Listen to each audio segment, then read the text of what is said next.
Chicago.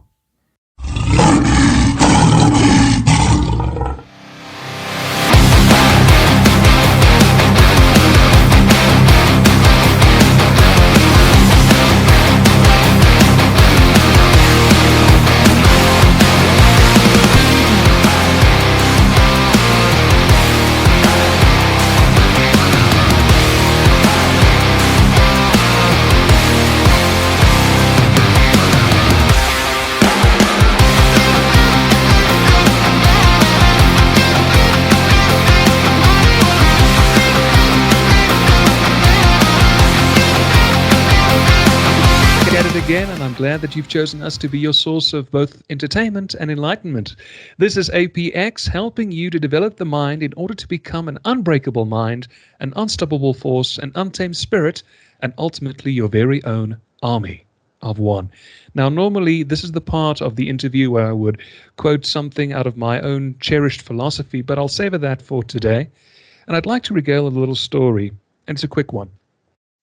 I was nearly sober at the time, and trying to find my own search for meaning, when one day in church, the pastor held a sort of an impromptu interview. It was the start of the church term, with two of the congregation's most elderly elders, one being 97 and at the time still enjoyed a good game of squash. I'm sure he's passed on now.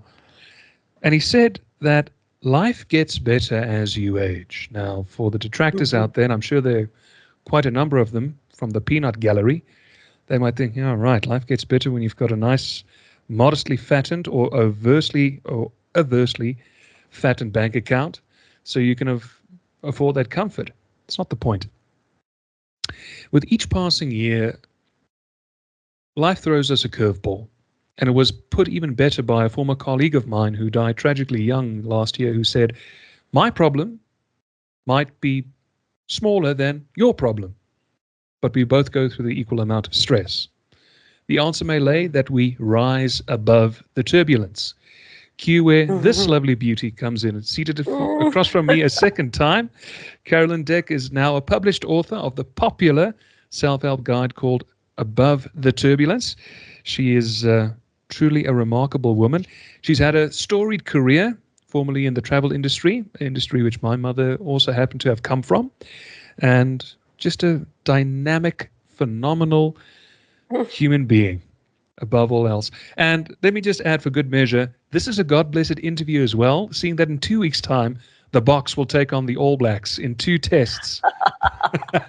Starting next week, August the 31st and September the 7th. I'm nervous already. I'm nervous already. You are the world champions after all. Well, I said this to you the last time, and I'll say it again, with Sia Khaleesi and Scott Barrett out on the trot, we're going to be looking forward to quite a head match. So without further ado, Carolyn Deck, welcome back, darling. It's been too long. Hi, Chris. Thank you for that crazy intro. I don't know about all of that, but bless you. And yeah, it's great that we've had this connection for the last 12 months. And I think I was your second, for me anyway, interview.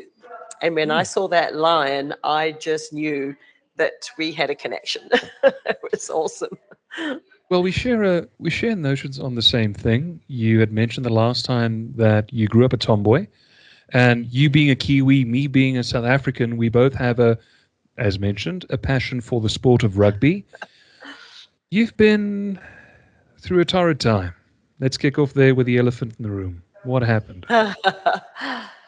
Yes, well, the last 6 months, well, not last 6 months, perhaps the last, I'll say 3 months, I've enjoyed the huge blessing that God gave me to be able to travel with my husband with work, and then do something that I had always wanted to do, but and sold many of, and that is a Eurail pass through Europe.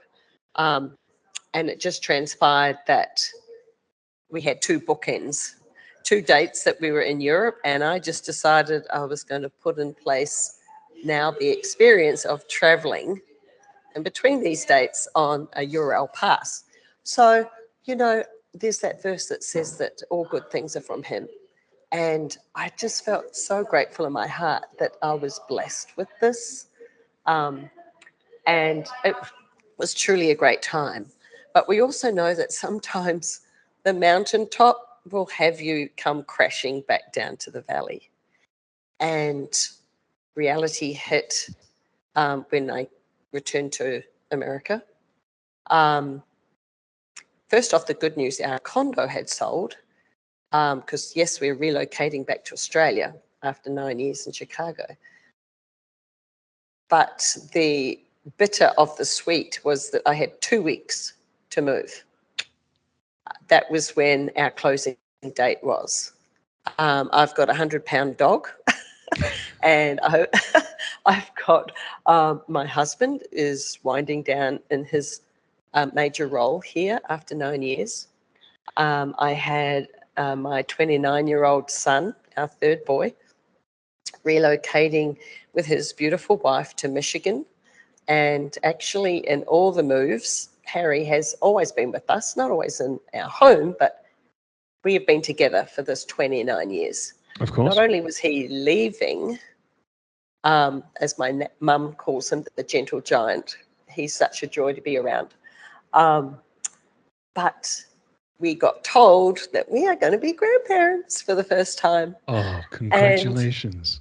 And I know. And that little baby that is beautifully growing in his wife's tummy, they have moved to Michigan, and I had to say goodbye with the knowledge that we're going to be a lot further away.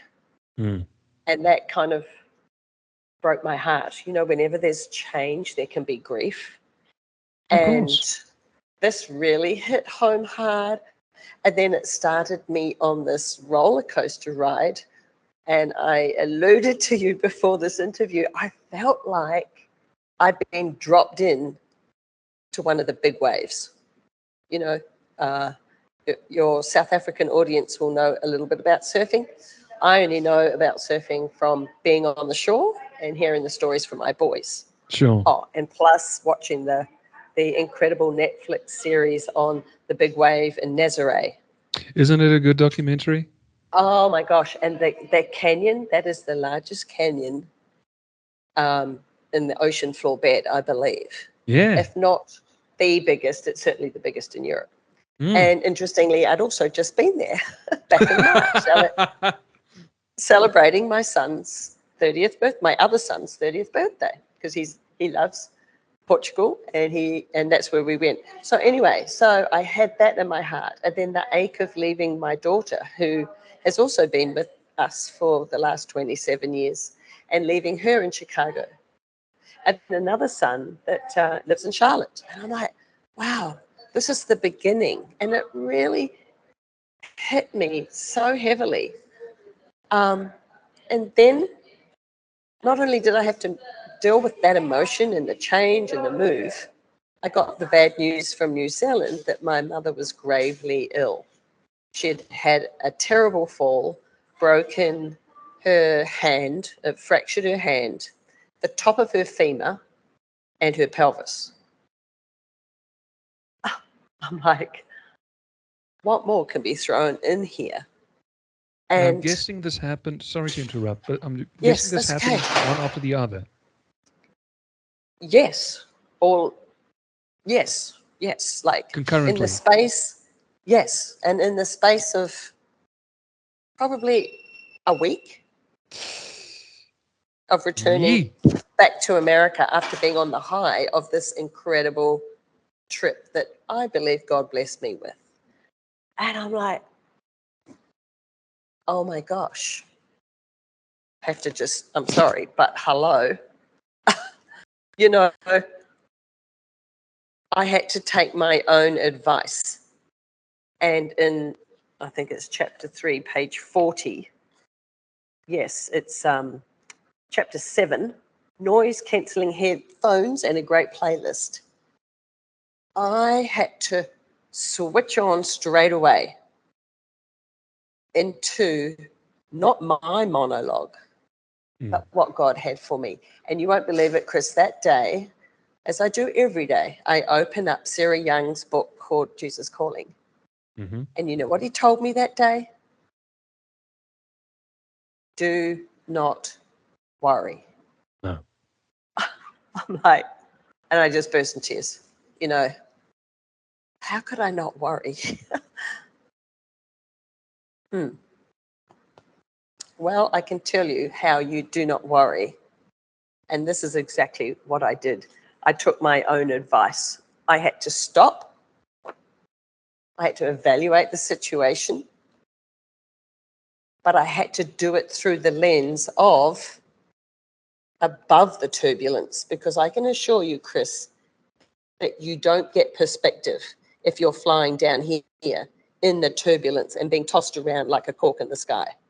Yeah. That will not help at all. And I am just so thankful that God had trained me for such a time as this, that how can you trust something or someone you don't know? Frankly, I don't believe you can. And so my That's the point origin of is, faith, isn't it? it is for the substance of the things you cannot see. Well, I beckon to, well, I'm not challenging God on that, but I can actually see him everywhere. You know, I look into the sky and I'm in wonder. I look at Great Lake Michigan and I'm in awe. I look at the new buds that come up through the frozen ground of Chicago winter. You know, he is actually everywhere to be seen. And so what I did was I took my own advice. I refocused off the turbulence, repositioned myself like the eagle, who, what does he do? He's the only bird on the planet that actually sticks his wings out, doesn't flap around like a out of control, oh my gosh, turkey, or well, I don't know, do turkeys fly? No, anyway, you know what I Or a mean. pigeon. Yeah, a pigeon. Oh, yeah, he sticks his wings out. He flies headstrong into that storm and he uses the current of the storm, and that's how he flies above. It's a beautiful Wow. analogy. Wow. Well, it's not mine, No, no, no, no, actually. no, It's no. some, But but how you yes, but explain it. yes. Well, I did research on this and I listened to a sermon on this years ago. And all this, Chris, I tell you, what you focus on, what you allow into your mind, how you think, as I say, what you listen to, that Yeah. is all in this chapter. And so what did I do? I put on my noise cancelling headphones. I didn't listen to what my head was saying, which would have been just anxiety and fear. Mm. I plugged into the source that would give me hope to fly, and not only the hope, but the power to fly above this. And that's exactly what happened. Yeah. Yeah. I can totally sympathize with that. It's more or less been my thinking now currently. And you mentioned something which I also have been thinking about. I'm just that type of laconic person. You are what you read, you are what you listen to, you are what you think. Mm-hmm. What you ultimately put in here is what will, I don't like to Come use the out. word, yeah, it'll transpire. The Yes. common word used in the hippy dippy realm is it will manifest, but it is ultimately That's what will, true. yeah, it is what will ultimately transpire. Mm, But not everyone thinks like that. And I think, and you're more than welcome right. to share your thoughts on this, but it has become currency to just always Mm, assume the worst, automatically adopting the guise of a pessimist, not so? mm. Yes, well, I think you're quite right. And it's not hippie-ish just. It actually is biblical, that manifestation, right? And so part of my new logo that I designed this year was CD, my initials, but choice defines. So the power that we actually have, even against all of that, which I had no control over, right, could have sent me into a frenzy, but my choice defined the outcome. And my choice was trust in a God that knows. Trust in the God, Jeremiah 29:11, Mm-hmm. He has a plan. It's good. It's not to harm. It's to prosper and give hope. But you know what, Chris? The only way you get that is in the next verse. When and if you seek me. Mm. So we get the choice, even in the turbulence, even when things are brought on by not our choices, Mm. and certainly not our desires, but we're No. caught in the thick of it. So people, you have a choice right there and then. How are you going to choose to behave? Are you going to react with fear and anxiety and trepidation, or are you going to respond? And those two are poles apart. Yeah, absolutely. I currently work as a researcher in the agricultural sector. It wasn't by choice. It was the only source of income that I could get from after having been jobless for more than 2 years. And as a result, I began studying about how to, all transparency to my audience, I've never been a good team player. Never was. For the Mm-hmm. pure and simple reason being, and it's a personality thing, uh, I'm used to getting stuff done myself because I trust my working style. I trust my way of thinking when it comes to tackling projects and the like. But when you are in a company and you're not specifically inclined, or it's not Mm-hmm. recommended that you be a lone wolf, you have to learn how to be pliable and work within a team setting. Forgive the uh, long-winded way of explaining, but nevertheless, bringing it to what you were saying is the word that I wanted to focus on was detach.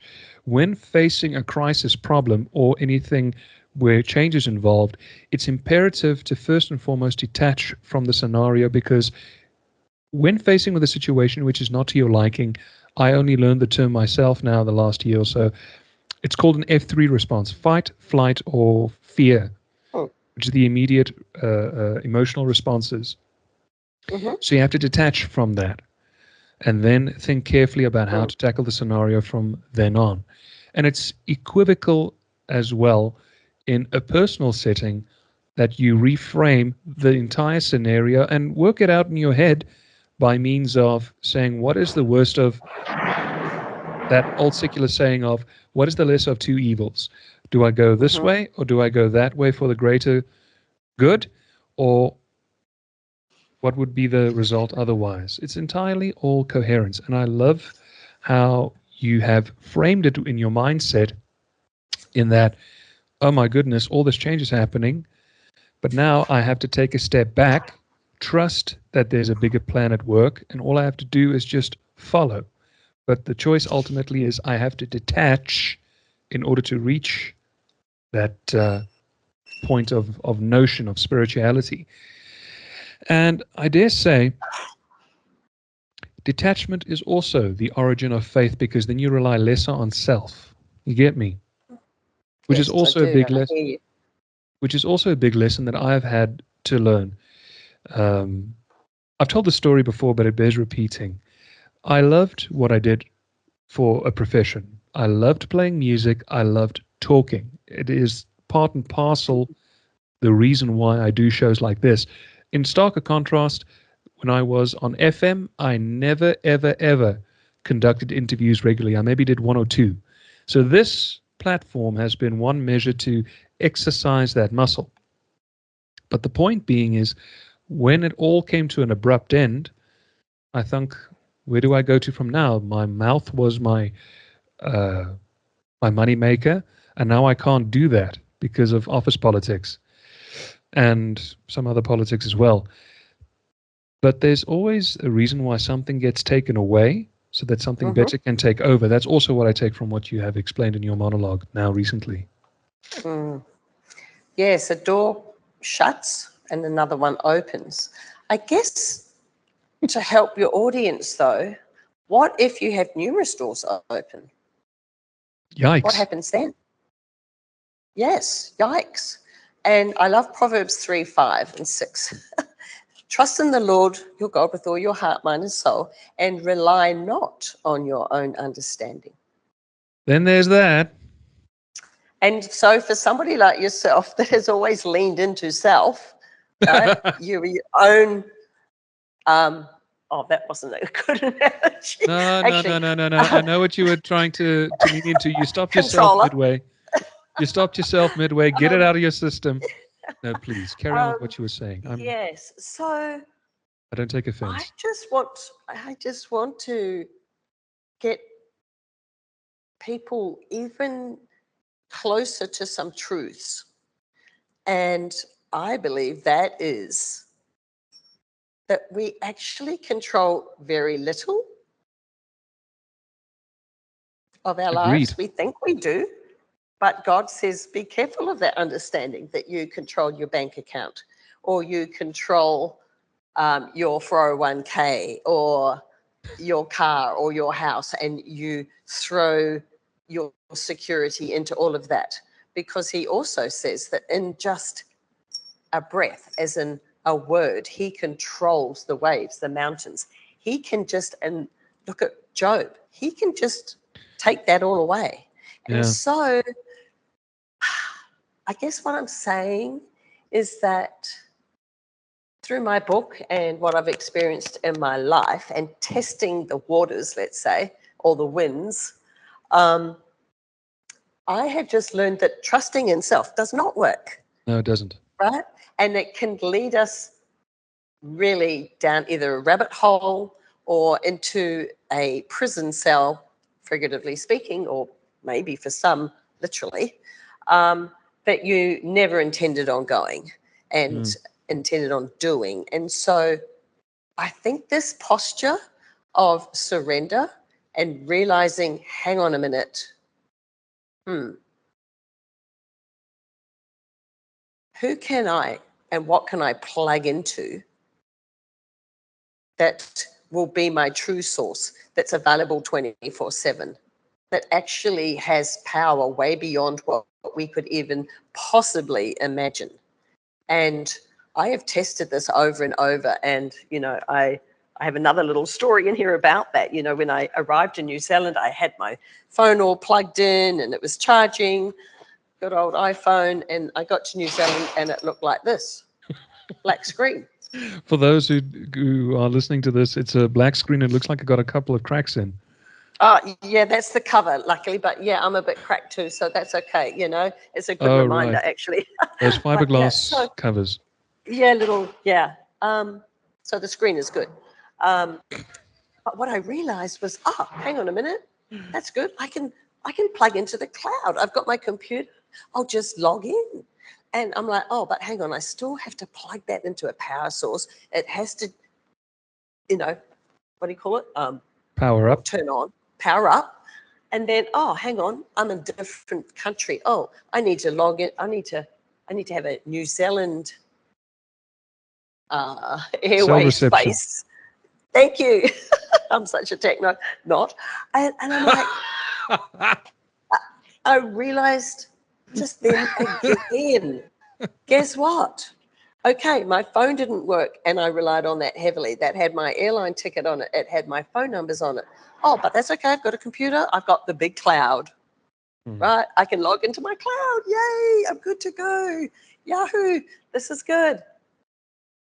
But then I thought, you know what? Who made the cloud? I can tap into that source, which is far more powerful, True. with so much more resource and unlimited accessibility.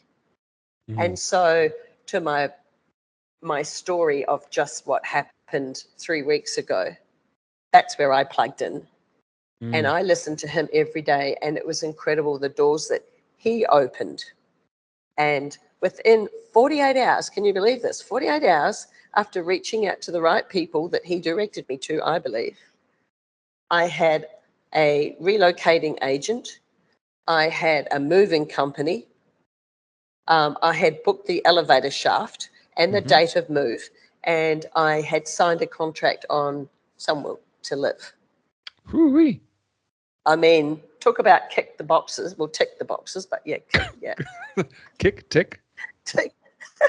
But Sounds then like there was Tourette's. this issue of my mother, and I'm like, timing. Okay, so God says he has perfect timing. So in my whirlwind mind, I'm like, no, refocus, go back. What does he say? What are his promises? And God is a God of order. And he said to me very clearly, I have order, and me first, your husband second, your children third. Yes, and then your mother. Do you trust me to look after her?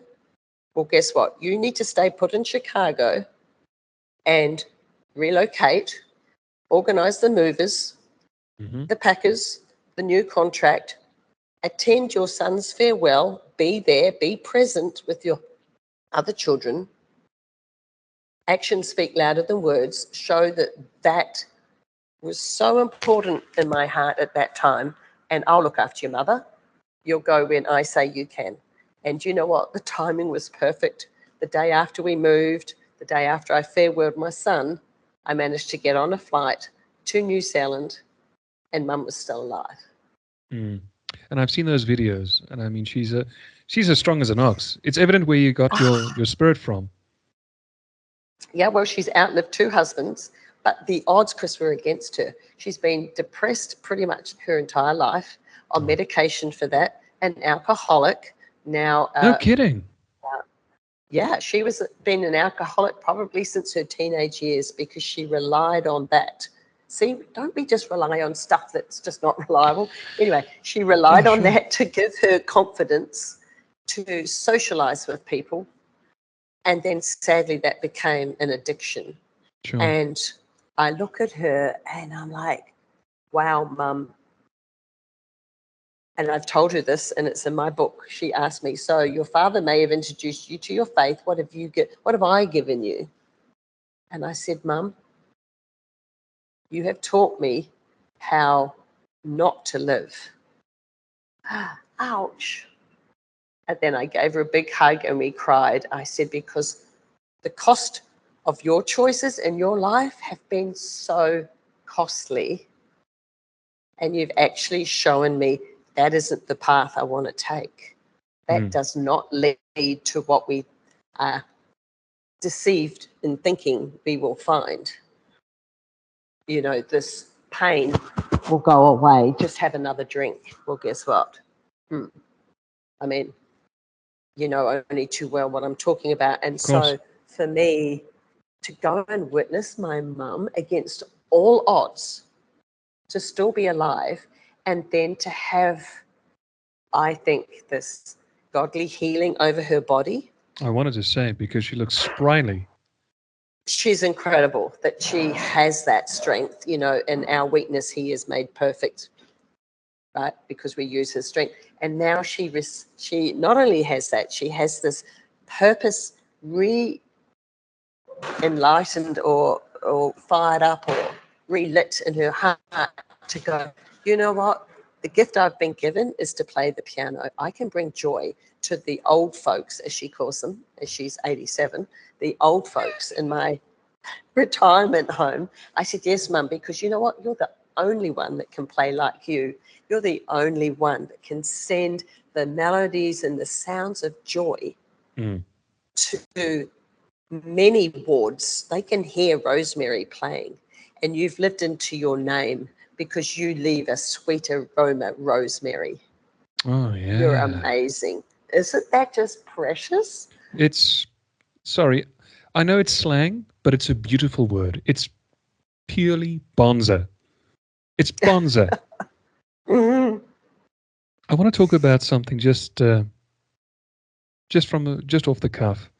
You mentioned that you're going back to Australia. Isn't it still criminal to think that Australia has given the world such beautiful music, but they don't get one smidgen of recognition for it? I have no idea. Pass. I thought they were all our musos. I thought they were our musicians. No, just teasing. Well, I was listening to Midnight Oil the other day. Beds Are Burning. Yes, yeah. Oh, I love that. I love that song. In fact, I mentioned to you off the air that I like to collect LPs, and I was very fortunate to get a remastered version of the album, Beds Are Burning. It's got a beautiful sleeve, which you can obviously see has been manipulated a little bit with Photoshop because it's a lot more sharper than what the original album was. And thinking about let me use other examples. Midnight Oil, Men Down Under, Hmm. um, even Kylie Minogue, who did a beautiful rendition of The Locomotion, which was the Oh, song yes. when I was knee high to a grasshopper. In South Africa, we use our term is two bricks and a tiki high. That was the song of at my age of being two bricks and a tiki high. Australia and even New Zealand has given us, especially as South Africans, so much culturally, but I don't see that merit going both ways. Truly, and I think Yes. it's criminal.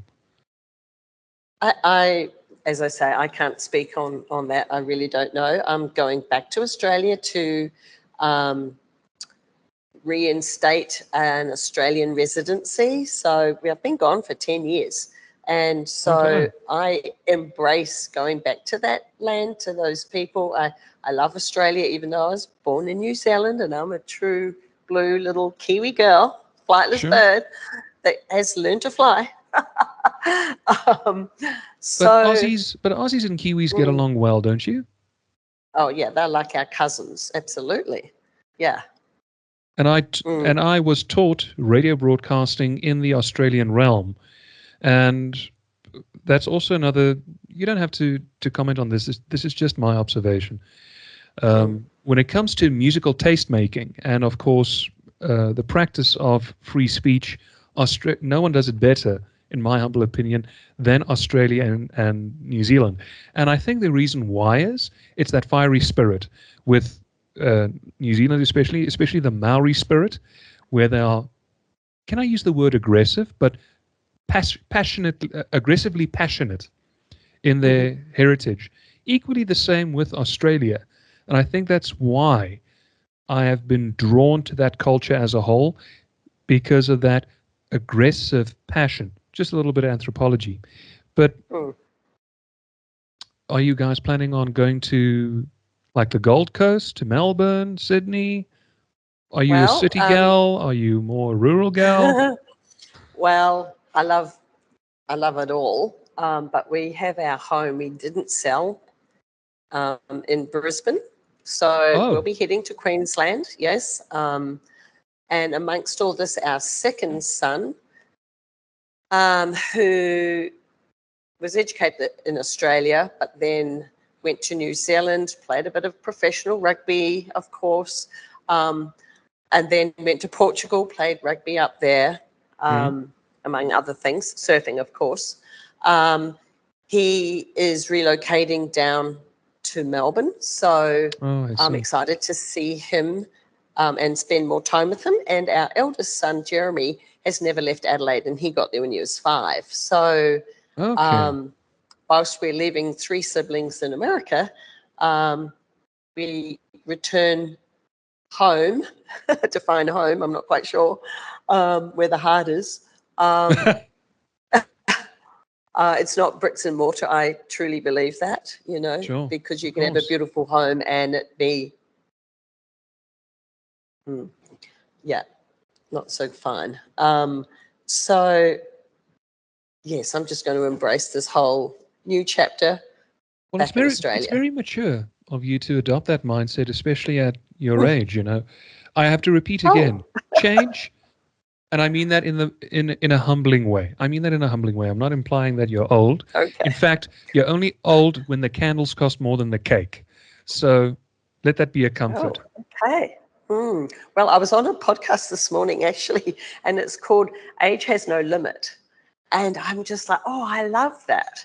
Um, It I doesn't. see that It's just a top number. end of the spectrum. Yeah, seeing my mum at 87 learning to walk again, play the piano again, something that she's done all her life with passion. But then actually a segue into my next passion is my Faces with Names Foundation that I I was support about to through the get to that. sales, yeah, through the sales of my book. And Eric Mills, the founder, has just sent me an update.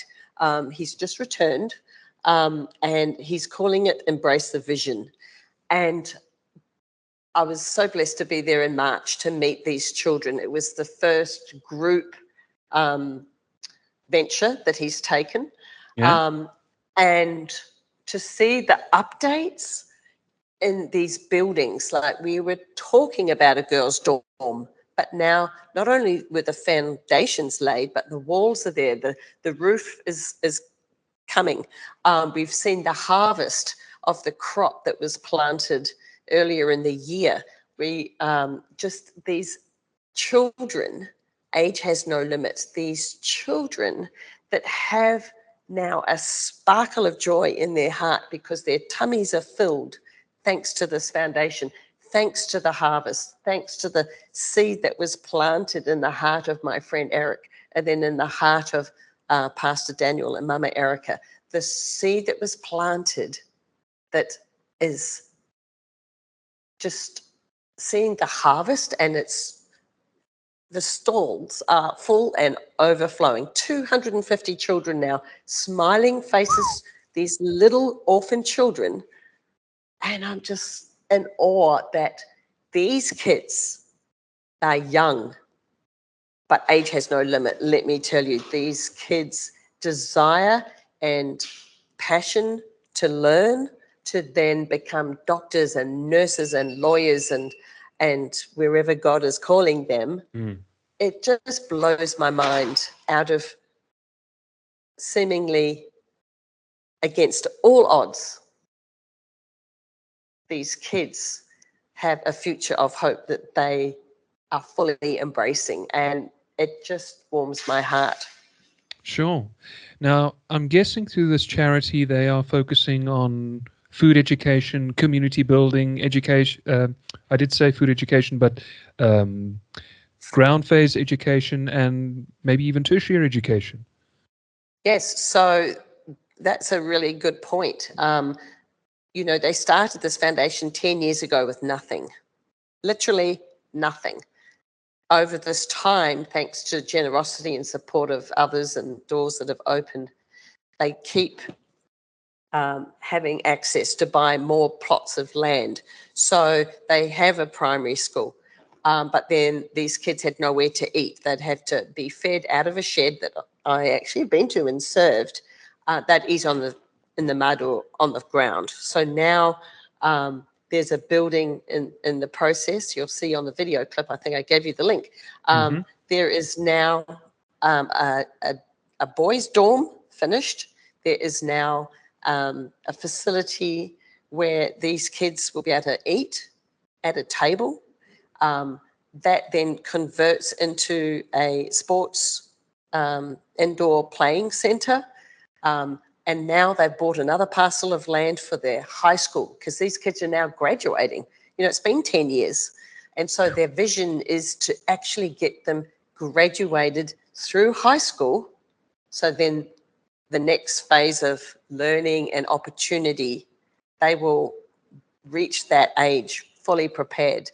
The other thing is that we did a pop-up medical clinic. Well, there is a parcel of land that there's a deposit on where it won't be a pop-up. It will be a fully fledged medical centre available 24/7, not just for these kids, but for the wider community. So now these kids are like, I'm going to work there one day. I'm going to be a nurse. It's mind-blowing. I'm sure. And how exactly did you get involved with them? Was it because of your book? Again, a God-divine appointment. So, yes, it was all because of my book. God had a plan. I was like 10 years old and in New Zealand, didn't have much, but I loved sketching African wildlife. It was just a seed planted in my heart. I loved it. Years later, travel agent, now I'm in the Serengeti, and I'm like, wow, I'm here. Pinch yourself. Oh my gosh, Africa, I love you. And here were these little faces coming out of nowhere. And then I realized it wasn't nowhere, it was actually where they lived, but I was the guest. And in my heart, I'm just like, how is it you have such joy in your eyes?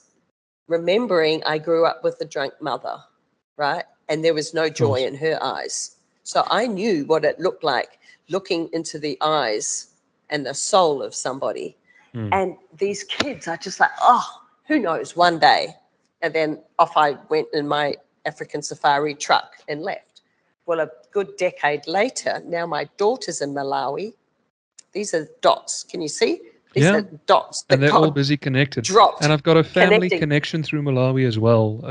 I had family who lived there in Blantyre for a while, who also did community Right. outreach. But we're talking Excellent. yonks ago. So, Yonks ago. yes. So in my life, I was 10. I'm now 25. I forgot. I got engaged in Cape Town. I love your town. I Well, love stomping Africa. I got ground. engaged there. And then my daughter was there, right? And she came back with these photos of these orphan kids. And I saw these faces again. I'm like, wow. One day, and I dismissed it.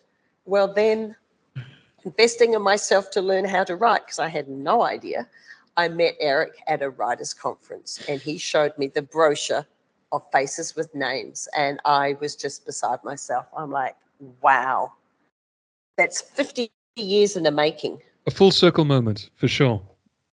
Yeah, and I don't think it's fully connected yet. I mean, it's connected, but there's so much more engagement for me. All right, then we'll go with that. For my future, I'm going to drag my husband over. He's 40 years of agriculture. That was one other aspect that is being developed over there for these kids. They want to be fully sustainable in 3 years. Wow. Well, the success rate is 3 to 5, so it's doable. It's absolutely doable. Absolutely.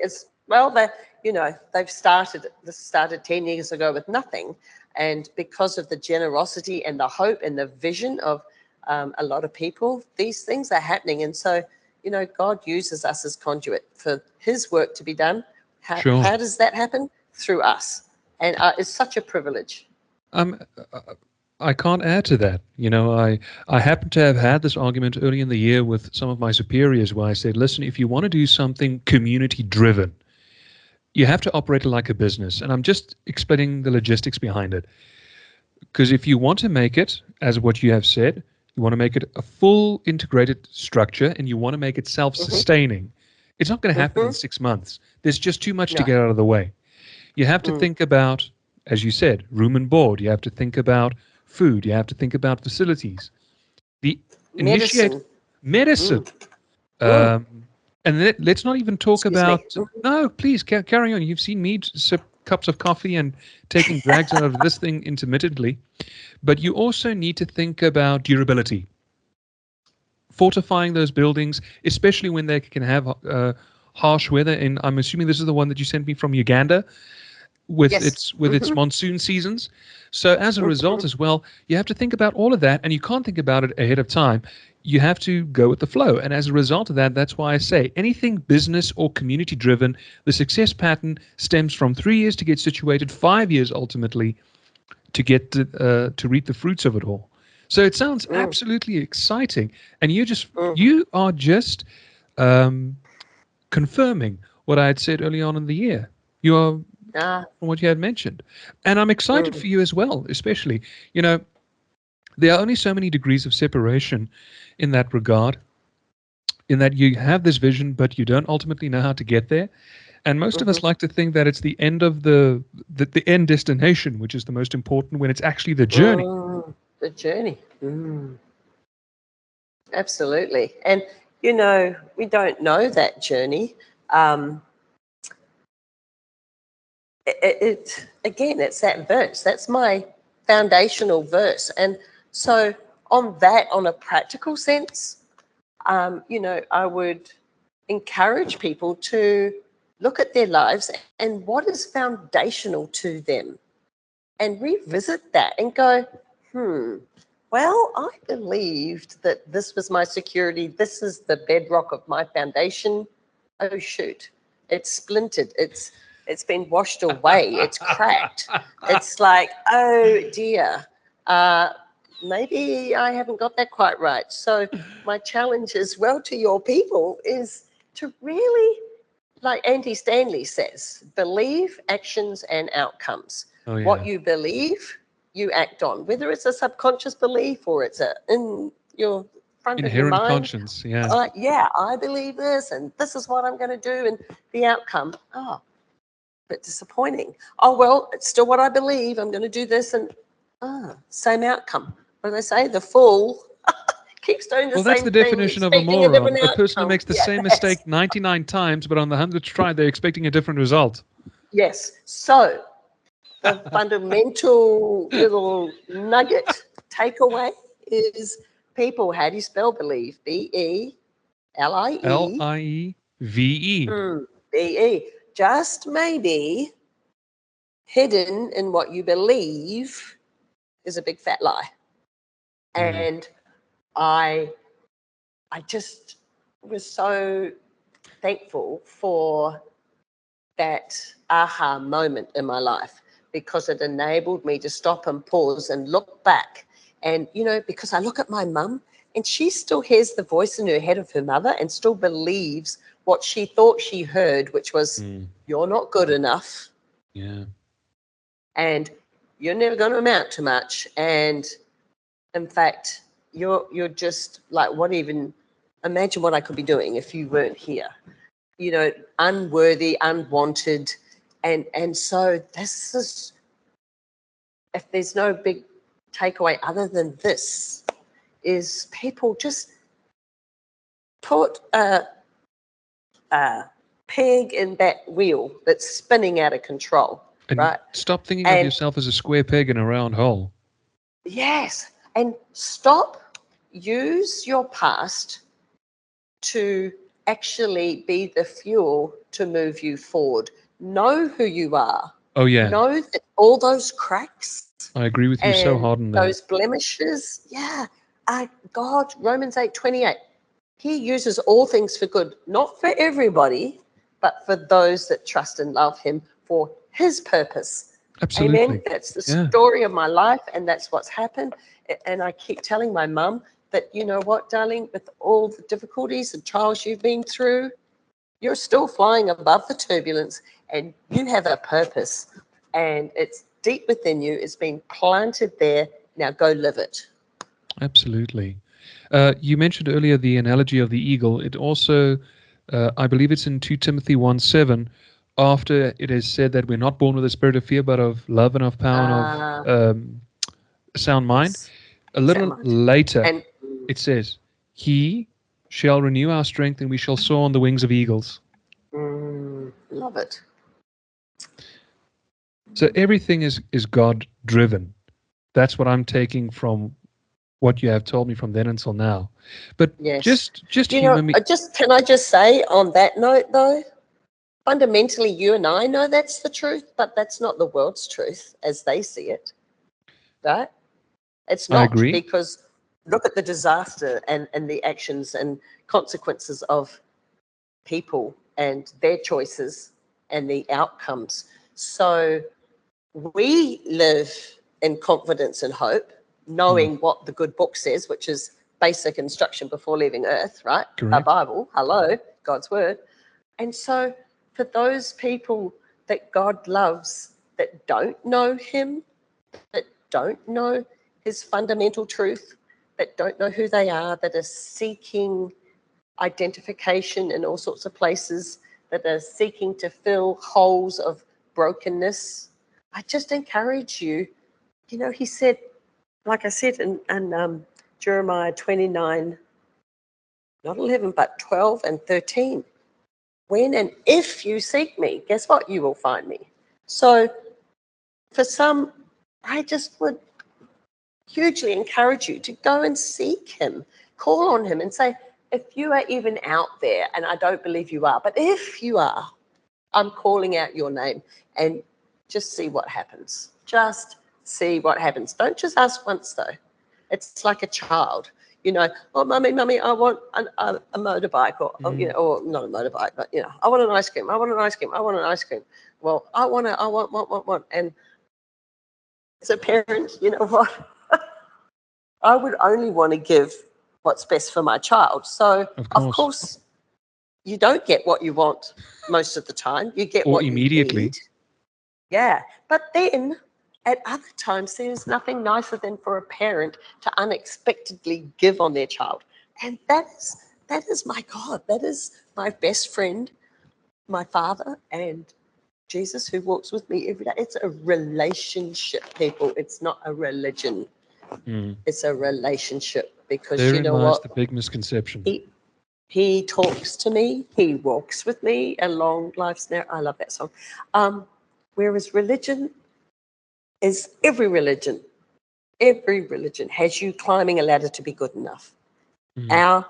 Our faith does the complete opposite. It says you don't have to do anything. I have done it all. You just have to accept and believe me, and then walk and talk with me. And I love that. That's fundamental difference. And I've lived it, and I continue to live it every day. And it's my answer to the joy that I have. And it's effervescent in your smile. Now, not to nitpick, but I'm a detail-oriented person, where I mentioned the Bible verse earlier about you shall renew our strength and we shall mount up with wings as eagles. It's not 2 Timothy 1:7, it's Isaiah 40, verse 31. Perfect, and yes. Where Isaiah is concerned, one of my favorite Bible verses, and it's been a recurrent verse which I start my morning with, not by choice, because part of my morning time rituals, I sit down, have coffee on my right, and I say, Lord, please unveil to me what I need to learn today. Boom, there it's in front of me. And then for the last 2 years, and this is not a lie, it opens up on that Bible verse, and it immediately says, wow, double prosperity, double honor. Huh. So I want to just address the audience and adjoin to what Carol has said. I call her Carol. I'm allowed to. Yes. No one else does, so yes, why not? Christianity is not a religion whatsoever. It is entirely, purely relationship-based. And Doug Addison, renowned prophet, said exactly the same. We've been raised in a culture as of late about toxic Christianity, and now especially we're in a time where I'd like to think a good portion of the population has gone prodigal. The reason being is, you mentioned it perfectly, there's this error in judgment which ultimately leads to foolish consequences. And I can say that because, after all, I've shouted it to high heaven, and I'm proud of it even still today. I have dual Irish and Hebrew heritage. How can I act in heresy and say I believe in Jesus? Because Jesus died for me. He died for Carolyn. He died for Azadeh Atzberger, who was on the show previously before Carol. He doesn't judge. All he asks for in return is that we accept him as our savior and as our maker. Now, here's where I say toxic Christianity has become at play. I think Carol had said it best. You have to climb a ladder to perfection. Doesn't work that way. There's no such thing as perfect. We are only forgiven, period. And look, if there was any sort of condemnation, I should be first and foremost on that list with the amount of stupid mistakes that I've made before even entering my 30s. But I'm still here. That to me is a token itself as to why I believe in Jesus. Because if I didn't, and I kept on this destructive path, then I wouldn't be sitting here having a conversation with Carol today. Carol has also had her amount of Sheol, which won't be discussed on this program for her privacy's sake, and we don't rehash the past, we look towards the future. But she wouldn't be sitting here today if she didn't have Jesus. Now, let me add this in for good measure as well. Neither myself nor Carol can stick a gun to your head and say, believe. We're not like that.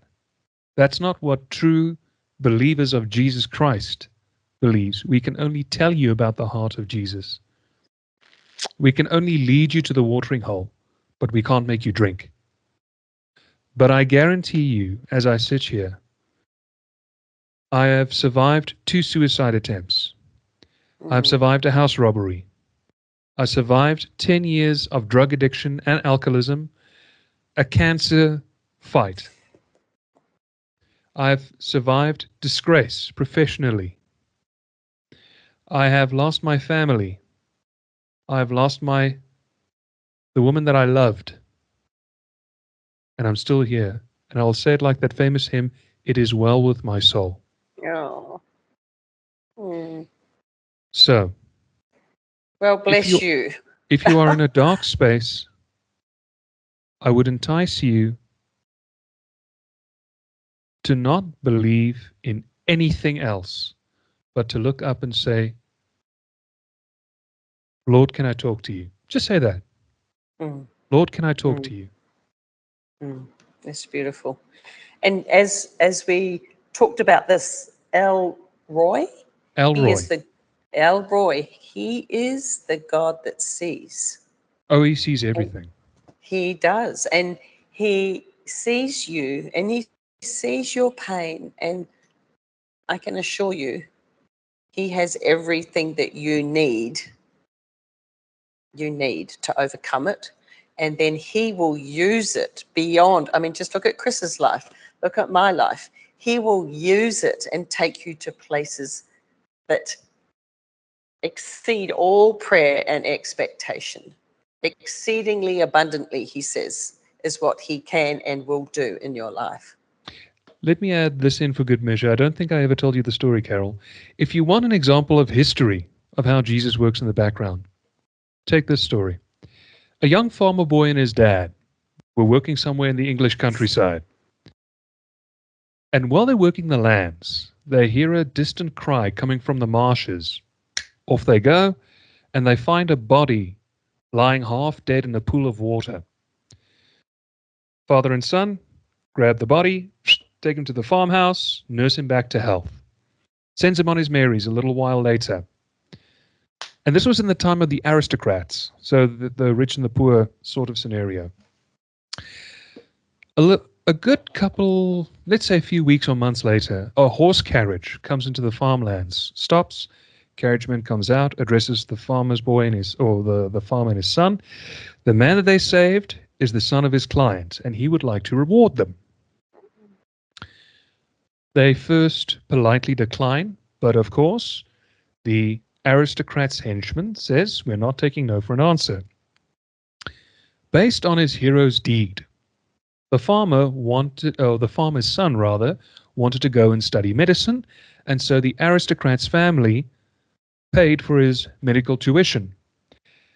And through his studies would become a pioneer in the field of medicine, leading to the creation of what we now know today as penicillin.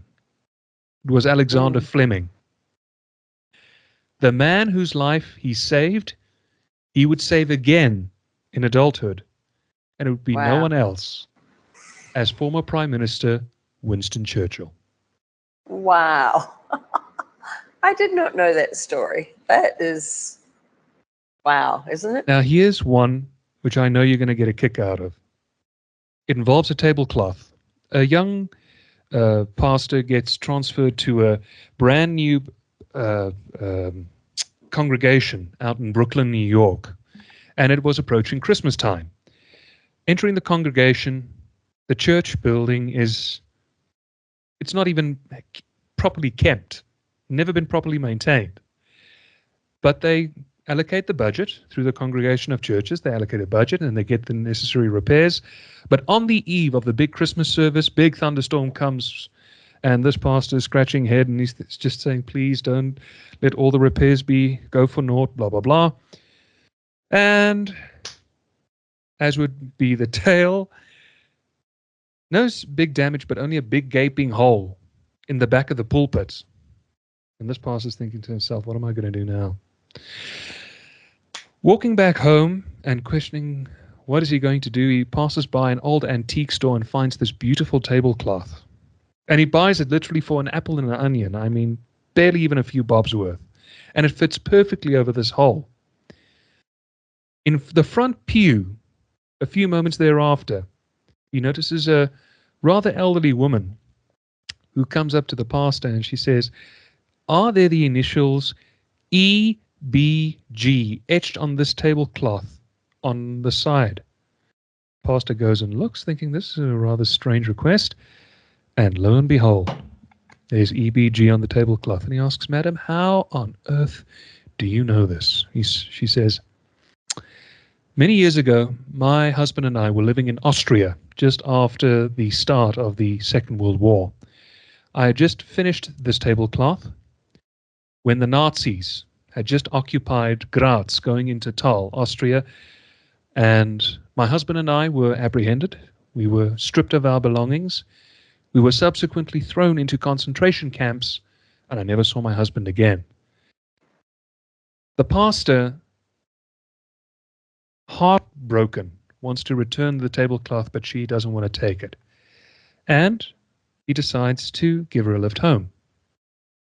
Puts it in the back of his mind, doesn't even think about it. And so the Christmas celebrations for the service rather for the upcoming Christmas celebrations comes to pass. It's a roaring success.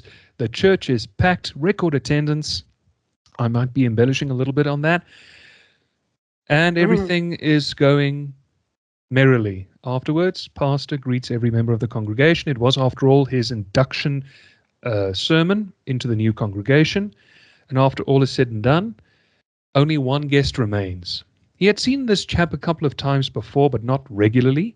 And he says, "Sir, we're about to finish our service. And is there anything I can help you with? Do you want a couple of minutes to yourself and whatnot?" And the old man says, "You know what? I can't help but enjoy that tablecloth. It's such a beautiful piece of material. It looks exactly like the one that my wife had made when we were in Austria before the onset of the Second World War. I never saw her again once we were apprehended by the Nazis." And after so many years, the pastor loaded the old man into his car and took him to his wife as a Christmas gift. Now, if that is not a testament of who God really is, even to Hebrews, and I don't even know the definition of reality. Wow. In the last couple of minutes that we have, Carolyn, it's evident you had this vision. It came to be at the start of you writing this book, and you're now involved in nonprofit work. I'm going to ask you a question, and you might give me a vague answer on this because I understand you're trying to be humble. But I never had the opportunity to say this to you before, but I think now's a good time as any.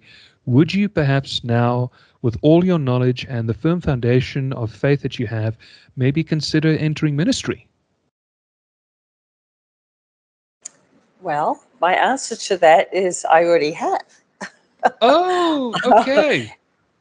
No, in a very layman's term, because ministry is really being like a disciple.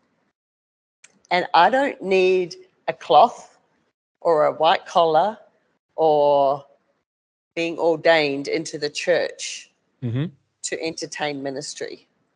And I thank you for this platform because I feel anytime that this is ministry. We are doing it, my friend. I'd like to think so. And I only say so because I want to be humble. Yes. You know, I read in Turning Point today, Dr. Jeremiah, he goes that each person has been uniquely blessed with a spiritual gift, you and me. I agree. And I do feel that you've shared some of your story, I've shared some of mine, and our stories are unique. And what we're offering is unique because we're unique. And you know what? That gift, God says, is returned to him when we use it. Okay. Wow. So I was so touched by that. I went, oh, that is so precious, how God's heart is so gentle and precious. And this ministry, I believe we are actually doing every day, whether it's a kind word to somebody, a smile, a gentle touch, a small act of kindness. That is ministry, in my view. That's my definition of ministry. And I seek to do that every day. And I think that's the best answer anyone will give. And folks, that brings us to the end of this round of APX. I want to invite you personally to experience faith on a lighter side while rising above the turbulence. Gladly look up Carolyn Deck's book, Above the Turbulence, released 2 years ago, available on Amazon. One last question. Did you ever get around to recording the audiobook version of that?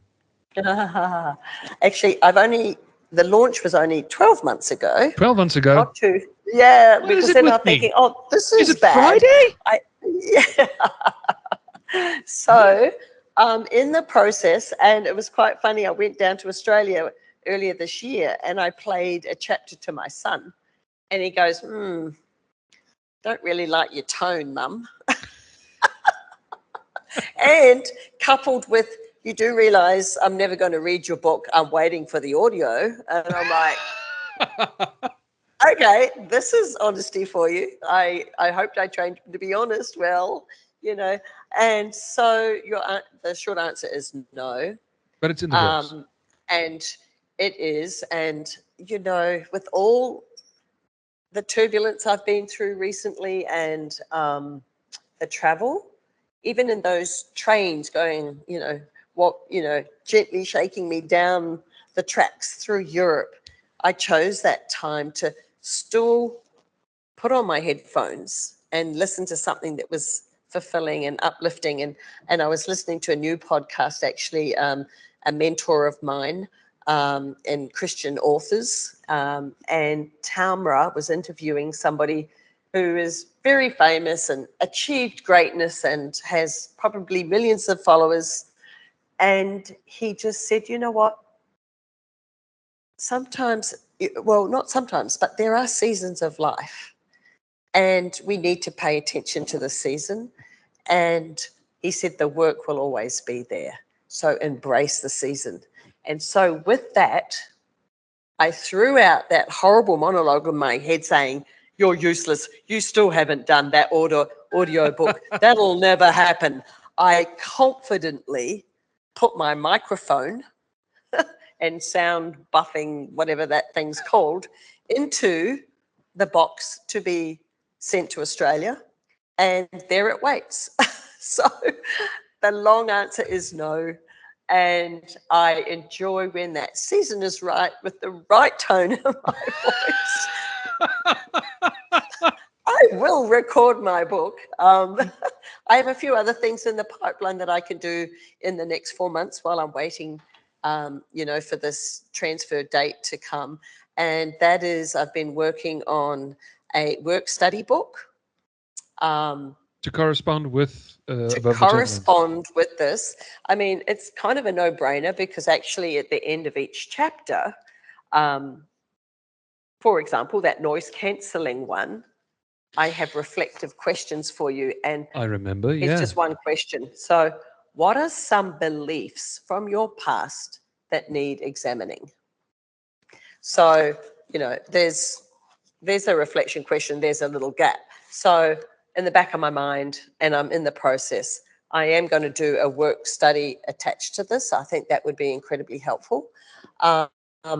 I love to support other authors. So another book, Chris, you would be really interested in reading is The Garden Within. I'll have a look at it. Who wrote it? I knew you'd ask me that. Let me quickly look. We've still got a couple of seconds. She's a doctor. Yes, you can look it up. I posted it on her. Within. Dr. Anita Phillips. Anita Phillips. Oh my gosh. I would highly recommend listening to her Audible, and I'm learning from her how to use the right tone.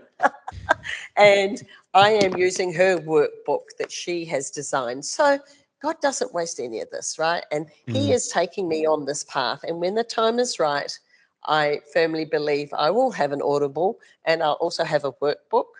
And I want to do a 3-day challenge. I think that would be awesome to establish that. And you can sign me up as a signatory. I love challenges. Oh, good. Okay. Well, that will get my keep that in your back mind. I have this fear in my head that, really? I don't reckon anybody would even sign up, and this would be embarrassing. I mean, hey. Okay, now it's my turn to talk down to you a little bit.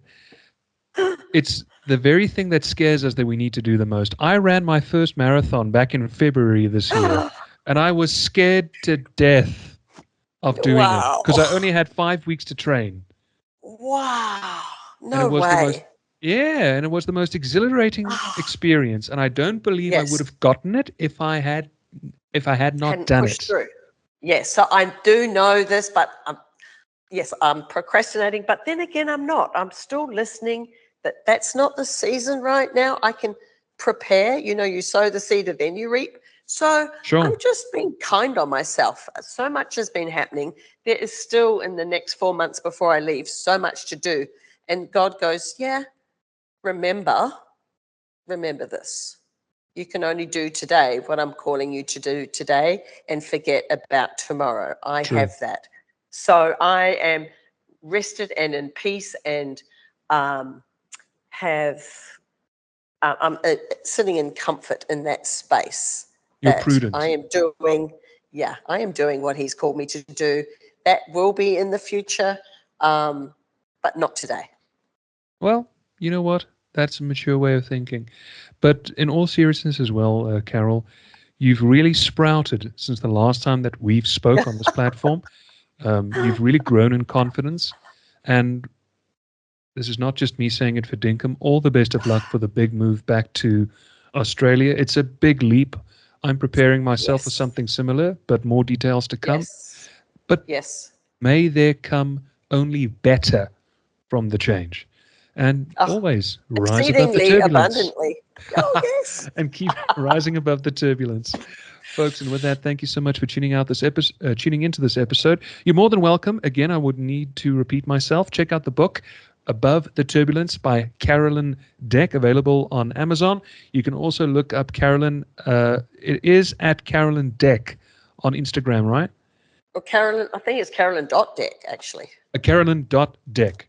Carolyn Yes. Deck Yes. on Instagram. Yes. And also she's got a And- Facebook page. Yes. And please don't forget the foundation, faceswithnames.org. Faceswithnames.org. I'll put it up in the show notes of this episode when publishing. But furthermore, beyond that, I hope through this conversation, you yourself can adopt the mindset to not only arise above the turbulence, but discover the means within you to become an unbreakable mind, an unstoppable force, an untamed spirit, and your very own army of one, aka an apex predator. Until we talk again next time, that's Carolyn Deck. I'm Chris Snell. See you again next time. God bless. Bless you.